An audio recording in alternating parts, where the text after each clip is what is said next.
ಬಳ್ಳಾರಿ ಗ್ರಾಮಾಂತರ ಕ್ಷೇತ್ರದ ಕೌಲ್ ಬಜಾರ್ ಭಾಗದಲ್ಲಿ ಅಭಿವೃದ್ಧಿಗೆ ಹೊಸ ಚಾಲನೆ ಸಿಕ್ಕಿದೆ. ಮಹಾತ್ಮ ಗಾಂಧಿ ವಿಕಾಸ್ ಯೋಜನೆಯ ಹಂತದ 2ರಲ್ಲಿ ಮಂಜೂರಾಗಿರುವ ಸುಮಾರು 40 ಕೋಟಿ ರೂಪಾಯಿ ವೆಚ್ಚದ ವಿವಿಧ ಅಭಿವೃದ್ಧಿ ಕಾಮಗಾರಿಗಳಿಗೆ ಗುರುವಾರ ಬೆಳಗಲ್ ಕ್ರಾಸ್ ಬಳಿ ಭೂಮಿ ಪೂಜೆ ನೆರವೇರಿಸಿ ಚಾಲನೆ ನೀಡಲಾಯಿತು.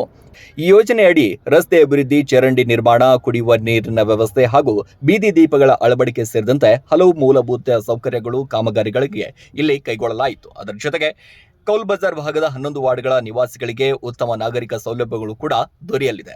ಕಾರ್ಯಕ್ರಮದಲ್ಲಿ ಮೇಯರ್ ಪಿ ಗಾದ್ಯಪ್ಪ, ಉಪಮೇಯರ್ ಮುಬೀನಾ ಅಲ್ಲಾಬಕ್ಷ್, ಮಾಜಿ ಮೇಯರ್ ಶ್ವೇತಾ ಸೋಮು ಸೇರಿದಂತೆ ಹಲವು ಜನಪ್ರತಿನಿಧಿಗಳು ಹಾಗೂ ಪಾಲಿಕೆ ಸದಸ್ಯರು ಭಾಗವಹಿಸಿ ಕಾಮಗಾರಿಗಳಿಗೆ ಶಂಕುಸ್ಥಾಪನೆ ನೆರವೇರಿಸಿದ್ರು. ಸುಮಾರು 40 ಕೋಟಿ ರೂಪಾಯಿ ವೆಚ್ಚದ ಈ ಕಾಮಗಾರಿ ಪೂರ್ಣಗೊಂಡ ಬಳಿಕ ಕೌಲ್ ಬಜಾರ್ 11 ವಾರ್ಡ್ಗಳಲ್ಲಿ ಮೂಲಭೂತ ಸೌಲಭ್ಯಗಳು ಮತ್ತಷ್ಟು ಬಲಗೊಳ್ಳಲಿದ್ದು ನಗರದ ಅಭಿವೃದ್ಧಿಗೆ ಹೊಸ ವೇಗ ಸಿಗಲಿದೆ ಎಂದು ವಿಶ್ವಾಸ ವ್ಯಕ್ತಪಡಿಸಿದರು. ಇದು ಕೌಲ್ ಬಜಾರ್ ಭಾಗದ ಸಮಗ್ರ ಅಭಿವೃದ್ಧಿಯತ್ತ ಮಹತ್ವದ ಹೆಜ್ಜೆ ಆಗಿದೆ. ಬ್ಯೂರೋ ರಿಪೋರ್ಟ್, ಅಸ್ಲಾಂ ಭಾಷಾ, ನ್ಯೂಸ್ 24 ಕನ್ನಡ, ಬಳ್ಳಾರಿ.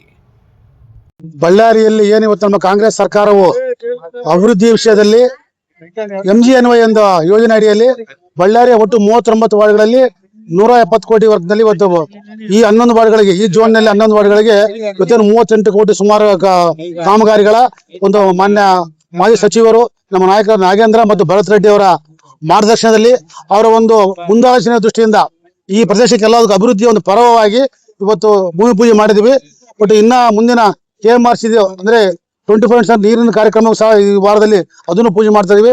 ಅಭಿವೃದ್ಧಿ ಏನ್ ನಾವು ಮಾತು ಕೊಟ್ಟಿದ್ದೇವೆ ಕಾಂಗ್ರೆಸ್ ಸರ್ಕಾರ, ಆ ವಿಷಯವಾಗಿ ನಮ್ಮ ಶಾಸಕರು ಮತ್ತು ಸಂಸದರು ಎಲ್ಲರೂ ನಮ್ಮ ಮಹಾನಗರ ಪಾಲಿಕೆ ಸದಸ್ಯರ ಸೇರಿ ನಾವು ಕೊಟ್ಟಂತ ಮಾತು ನಡ್ಕೊಂಡಿದ್ದೀವಿ. ಇವತ್ತು ಅಭಿವೃದ್ಧಿ ವಿಷಯದಲ್ಲಿ ಮುಂದೆ ಹೋಗ್ತಾ ಇದೀವಿ ನಾವು.